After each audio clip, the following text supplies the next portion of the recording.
We economists are forecasting moderate growth, but we're also saying there's a risk of recession, which presents you a challenge in running your business. How do you prepare for the good times while also having some contingency planning for the bad times? I'm Dr. Bill Connerly. I connect the dots between the economy and business, and this is the fourth video in our series, Business Planning with Risk of Recession. So you've already learned about a stance of flexibility. You've learned about maintaining that flexibility with your key strategic initiatives, and you've learned how to develop recession contingency plans. In this fourth video, you're going to learn about the checkpoints, which is my jargon for like a trigger point or the stage at which you're going to implement these alternative plans which we've developed. So we're going to begin by thinking, what do you really want to accomplish? We'll start with the vague language and then we're going to tighten it up. This is the general idea that you want to accomplish. A couple of hypothetical examples. You may say, hey, we want to expand unless we're going into recession.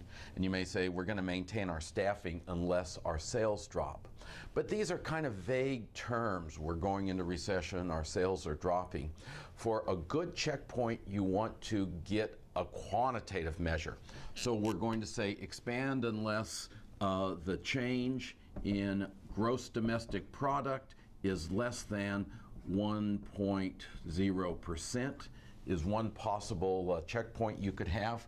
Maintain staffing unless sales drop. Let's say so long as sales are greater than or equal to $14 million.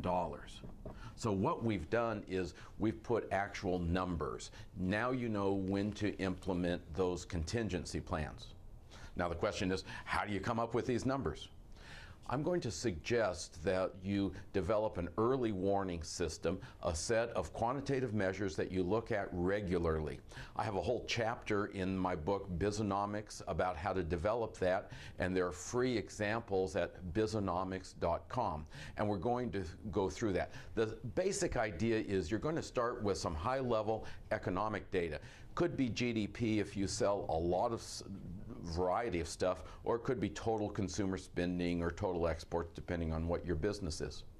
After the broad economic data, you're going to want some industry data, what your industry actually gets in the way of sales or orders, whatever industry data is available. And then the third level down is company data, data on your own company's sales and orders. Once we have this in place, we're going to take a look at some charts.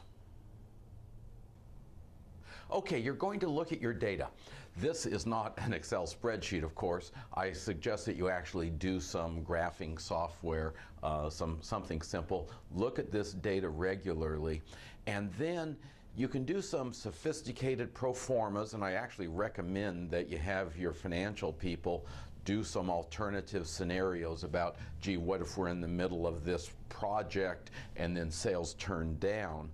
But for right now, just take a look and point your finger at some level and say, okay, this is the threshold, this is the minimum amount that we need before we go into hunker down mode. So let's say that this is your checkpoint. You'll extend that, and now you can watch whether your sales match the checkpoint. And if by chance your sales come down, boom, and they hit there, you know you've hit your checkpoint, it's time to change. But first thing you're going to do is take a short pause. Now, I said we were doing the checkpoint so that you could act immediately when you got there, but a short pause, take a deep breath and say, okay, do we have good data here? And you may have a situation, it's unlikely, but you could have a situation where one of your staff members says, oh, the truckers were on strike. We had the merchandise on the loading dock, we had the orders, but we didn't get them shipped by the end of the quarter, so we really have bogus data here. The short pause ensures that you don't take action based upon false information. But once the short pause is over, it's time to actually implement those recession contingency plans. So that is the big picture on how to get ready for hard times, but I've got some good news for you. There's also a chance that we're going to have some better than expected news.